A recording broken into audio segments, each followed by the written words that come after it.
Good morning, everybody, and welcome back to TBD, your Colorado Springs podcast. I'm Rob Thompson, associate broker with the agency, and I'm joined by two of my colleagues. Laurie, Ristig, also a realtor here with the agency. Mike Mattice with Total Lending Concepts. And we're here today to talk about the state of the market, essentially. We're going to talk about a kind of a wide-ranging, related series of topics to the market. First and foremost, interest rates. What the heck is going on, Mike? They are going up, Rob, and rapidly. The magic 8 ball told us that they would. Yeah, it's true. It's not like we didn't see this coming. The 8 ball did predict last week that they were going to go up, just for the record. It has been, actually. I think if we go back historically and look at our deep podcasts that we've been recording, then it's been going up since we began. But a perfect example is I have a borrower who was pre-approved by my underwriting staff a month ago at a certain rate, and I priced her this morning, and she no longer qualified. And that's just because the market moved as much as it has. So that's a huge indicator as to what's going on. Sorry, go ahead. I was going to say, so you assumed it would be one interest rate because that was when she qualified. Yeah, but because it's changed so much in 1 month, that the total amount she qualifies for went down. Correct. Right. So I have a spot of breaking news here. While we were planning for the podcast, I looked at the Dow, and this was about half an hour ago, and it was down 80 points. It's now down 268. And what was it down on Friday? 665. 665.56 or something, which a lot of pundits are out there saying 666. Just interesting side anecdote. But it was 665 points plus or minus a couple decimals. But now we're down 268 today, right now at this moment. But interesting to see where the day ends. It will be. You'd mentioned, Mike, as we were talking about the planning for this too, that rates had gone up for a borrower from 3.8 to 4.625. Yeah, in November, I did a little research this morning. In November, rates were at 3.875 as an average, and this morning we're with a 680 FICO. I'm at 4.625. 680 FICO. 4.6. That's since November.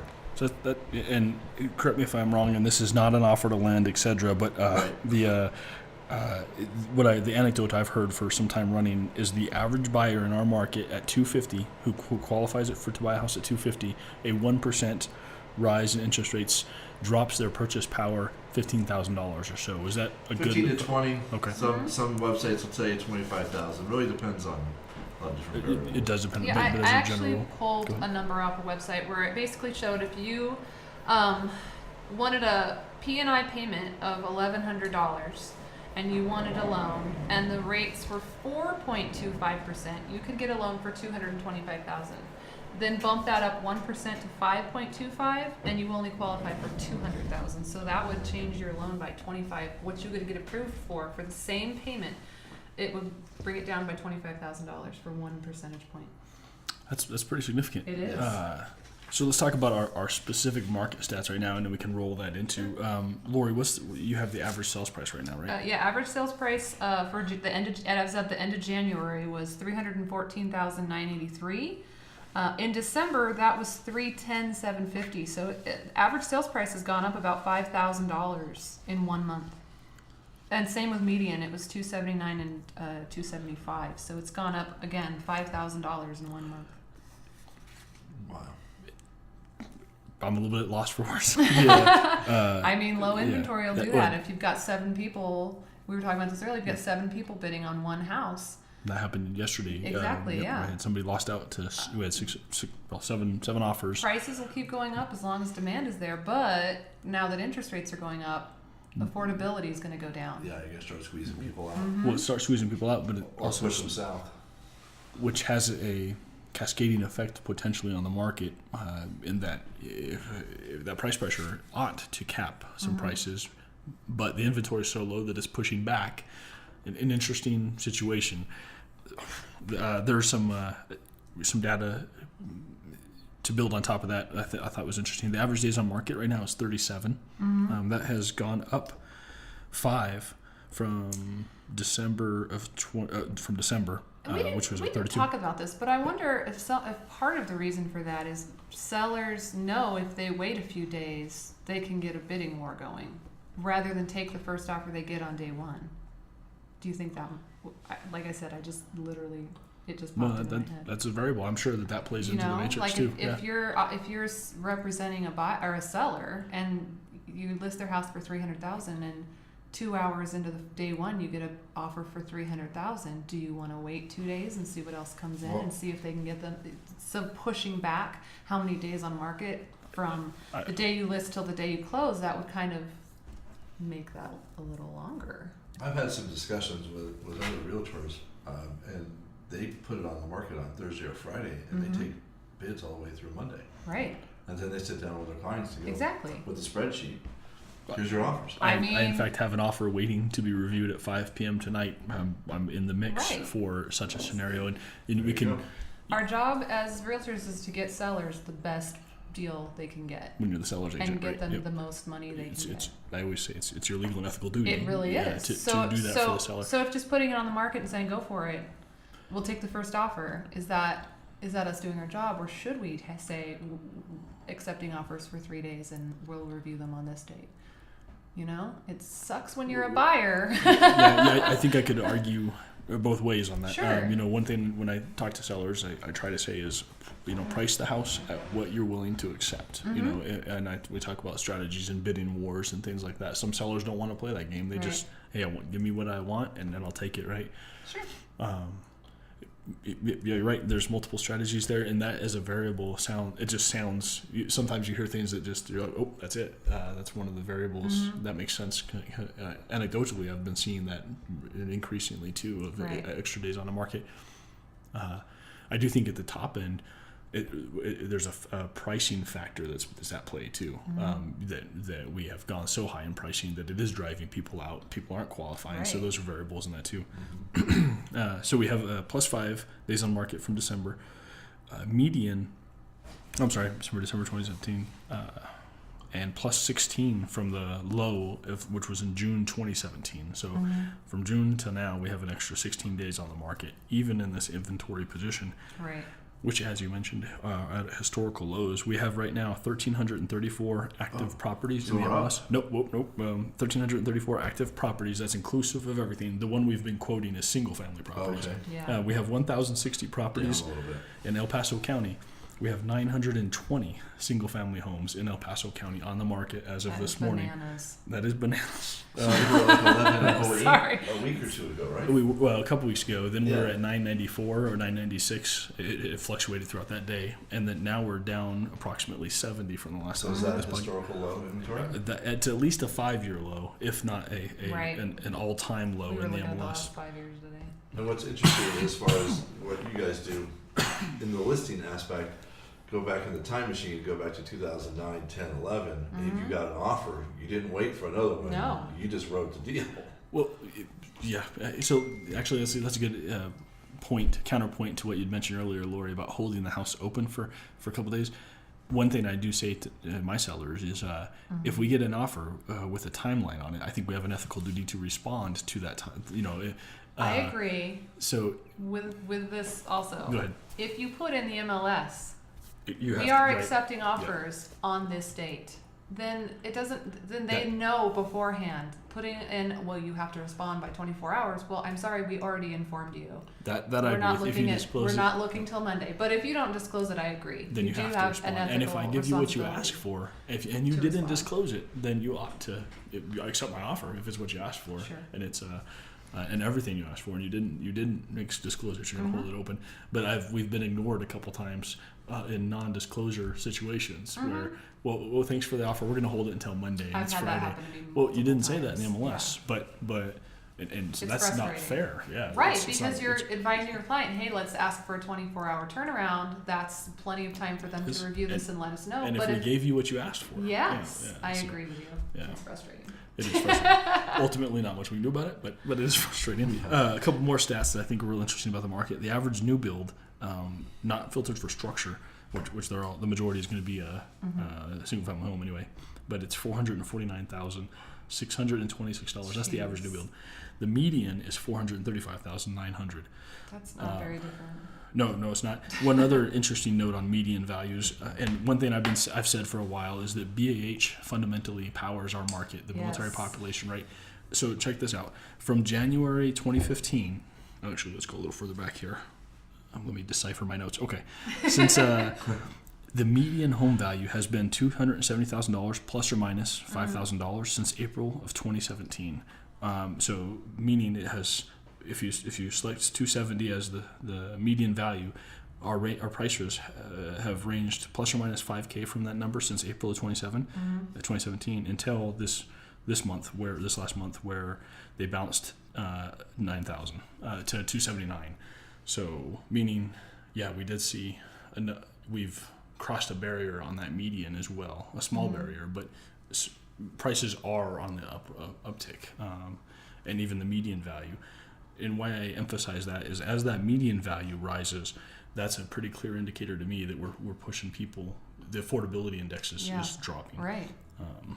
So all that said, what does that do with interest rates? Interest rates rising ought to put downward pressure down. Downward pressure in a normal environment. But then we have this inventory position Correct. where it's pushing pressure back up. And Right. so I categorize it as a slow burn. I mean, it gets you into that sweet spot too, where there's a certain price range that everyone will be looking for because they can't go above a certain amount because they can't get qualified for it, but they can't go, Right. you know what I mean, below a certain amount because there are no homes offered for that price. It's going to be really interesting to see what happens. Right, beginning people are in just April. getting sandwiched into a certain price range. Do you foresee a glut of inventory hitting in April? No. As we approach. No, so all markets are seasonal, Right. and ours is not exempt from that seasonal range. However, one thing I keep saying is that the last 3 years have rewritten the rules of our market. Like, to the extent, look at our inventory position. If there were homes to sell, they would be selling.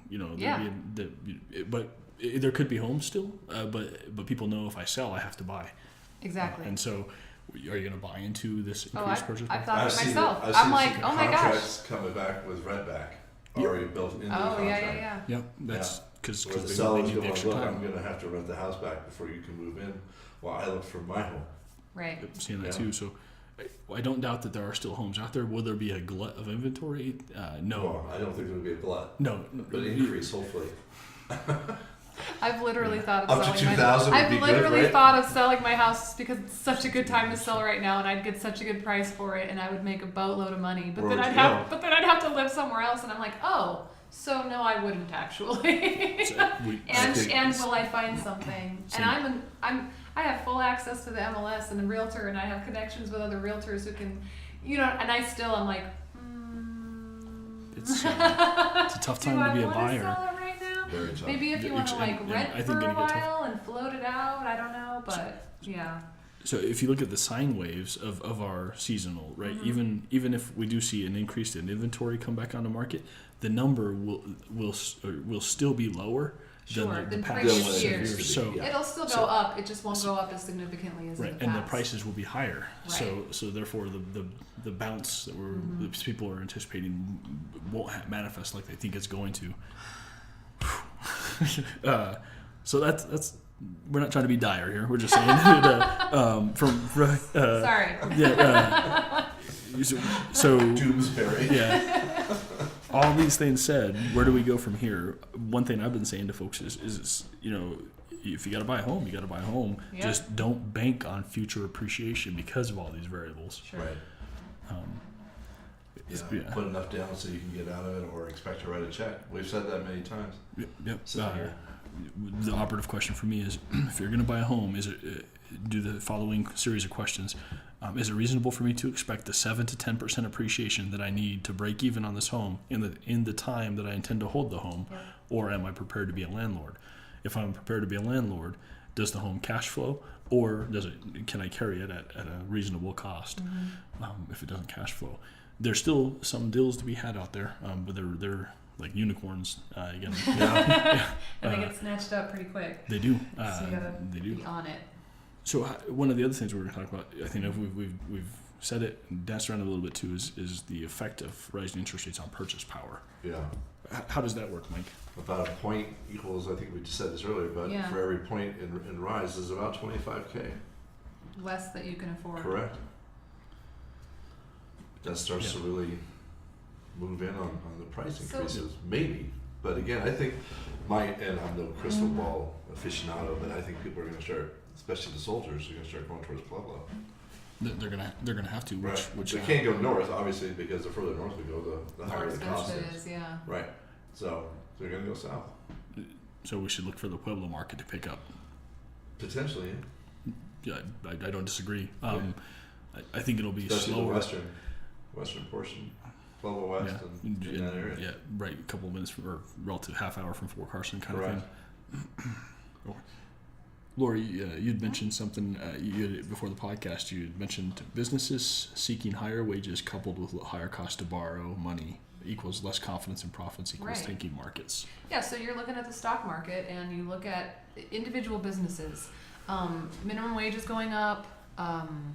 Inflation is happening, so people are asking for more money take home. So they have to pay their people more. Well, then you couple that with interest rates going up. So businesses who want to borrow money to do business, it's more expensive. So they're looking at higher cost of employing people and higher cost to borrow money equals less profit in their pocket equals stock market's not looking as awesome. Where are we at now? We're at negative 236 okay. For the day. So I'm wondering how much the interest rate changes have made this happen. Yeah. I don't know. There's so many. Again, I always say this. There's so many moving parts. It's hard to pin down which one or series of these is the thing that's making this change in the housing market, in the stock market, in the economy in general. It's unpredictable by nature too. In that I'm reading a book right now by Andrew Lowe called Adaptive Markets, and one of the things he emphasizes is we spent the last 10-15 years or so saying that we can quantify the markets, that they're rational and that there's a mathematical formula, but that we continually, Mr. Lowe says, ignore the human element. That there is human behavior is not quantifiable in that same way, so there's always going to be a variable as well. So we have really low inventory, rising prices, rising interest rates. Mike, where do we go from here? I'm not even going to ask the 8-ball today. I'm just going to go right on a limb and say interest rates are going to continue to climb. Okay. Yeah. So if you're looking to buy, probably want to do so sooner than later. Yeah, today would be a good idea to come in and get pre-qualified. And Rob will take you out this afternoon, and you guys can have a contract by tomorrow. So. Maybe. Depending on your inventory. I'm being extremely optimistic. And thank you for the vote of confidence. Yeah. Or Laurie. Yeah. Oh yeah. Yeah. Yeah, Rob. Geez. My bad. I'm just kidding. That was not on me. Just kidding. Okay. Well, I think that we don't. That there's no conclusion out of this except that again, take a measured approach, and I wouldn't be afraid to buy if I found the right deal. Personally, I'm big on multifamily investment properties. The right deal, cash flow would still make sense to me. Sure. Because even with all these variables, what does somebody to do? Maintain your steady path, right? Right. Don't over leverage yourself. So that's our takeaway on this segment. Okay. Well, anybody reading any books or websites? Actually, I listened to a podcast on Bigger Pockets. It's a podcast in general. An episode that I'm really enjoying is The Ultimate Guide to Negotiating, and it's actually they're talking to the ex-chief negotiator, hostage negotiator for the FBI, and it's fascinating to listen to his approach to negotiating and how it applies in business. A lot of things. There's a lot of parallel. Well, we were talking before the podcast about pain points in negotiation in real estate and how. Yeah. I thought it was a great episode. So worth logging on and downloading and listening to it. Okay. Laurie, what about you? I'm trying to pull it up. It's this great website. It's Digital Cookie for my daughter who's selling Girl Scout cookies. I can't pull up the stupid website on my phone. I was like trying to go as fast as I could. That's okay. Laurie doesn't want to sell you a house. I'm going to tell you this. To sell you some cookies. I am both a realtor and a Girl Scout leader. So support Girl Scouts. For every box you buy, 70 cents goes directly to that troop. So My daughter's goal is, I think, 275 boxes. So she's going to raise over $100 for her troop. They get to go to camp for free over the summer. It covers all the patches and stuff that goes on their stuff. It covers the troop leaders being able to buy supplies for all the stuff we do. Because every single meeting we have some kind of craft or learning experience or science thing, and it costs us money. So it pays for all that stuff. And last year we sold so many cookies, we took the whole troop to Great Wolf Lodge. That was so fun. That was really fun. So, and it also helps to pay membership fees and to pay for vests and sashes for girls who can't afford it. So that if you can't afford it, you can still do it for free. So some people are like, oh, the cookies are $4 and the Girl Scouts only get 70 cents a box. Well, we got to pay our bakers. We got to pay the people who organize it. There's a supply chain there. And I'm so for it. We fund our troop the whole year off cookie sales. They have a couple different sales. We only do the cookie sales. That's because they're not cookies. They're like crackies. Right? Oh my gosh, they're so good. So it's 5 weeks of cookie torture for all the leaders equals we're funded for the whole year, and it's awesome. So support Girl Scouts. If you see a Girl Scout sitting outside of the grocery store, go buy some cookies. I think I'm going to buy a couple boxes from you, Laurie. What I'm going to do this year is I'm going to slowly resell them as the year goes on. Entrepreneurship. I was trying to convince Rob to just buy a couple cases and put them in his freezer and give them out as closing gifts all year long. I mean, how great. You're closing in September and you get Thin Mints. Everyone wants Thin Mints at September. There's none to be found. And they keep in the freezer. That is an excellent idea. I'm not even going to... That's it right there. I can't follow that with anything better than Girl Scout cookies. Okay, well, this has been your TBD podcast. Big takeaway, buy Girl Scout cookies from Laurie. Yep, and, that's right. And Laurie's daughter. Or any Girl Scout. Oh, yeah, okay. But preferably mine. Okay. And also, the market is in a state of flux. Interest rates are in a state of flux, going up. Doesn't look like it's going to calm down. No. Okay. Give Laurie or I a call. How do they get a hold of you, Laurie? Most people like to get a hold of me on Facebook, I've found. So Laurie Ristig is LaurieRistig. I've got Facebook pages that are all public. You can find me, send me a message, or you can call or text me, 719-964-0632. Somebody wants to pre-call. How do they get a hold of you, Mike? They can reach me at my cell phone's best ways, 719-505-3467. There you go. And I'm at 719-440-6626, or on Facebook, you can PM me too. And if you're not ready to buy or sell, but you're just like, what do I need to do to get ready? Even if you're a few years out, you can still call us and bug us. We do not mind. It's literally our job. So give us a call. It is. And to plug Laurie here, she and I have a similar, and Mike have a similar philosophy of engagement and information and advocacy, and there's no pressure. It's just, and also don't feel pressured, as ironic as that may, or thematic as that may seem for the podcast we just had. Don't let the market pressure you into making bad decisions. Yeah. Stay the course. If we can't, stay the course. That's stay the course. Yeah. Okay. We're out. Thank you. Bye. Bye.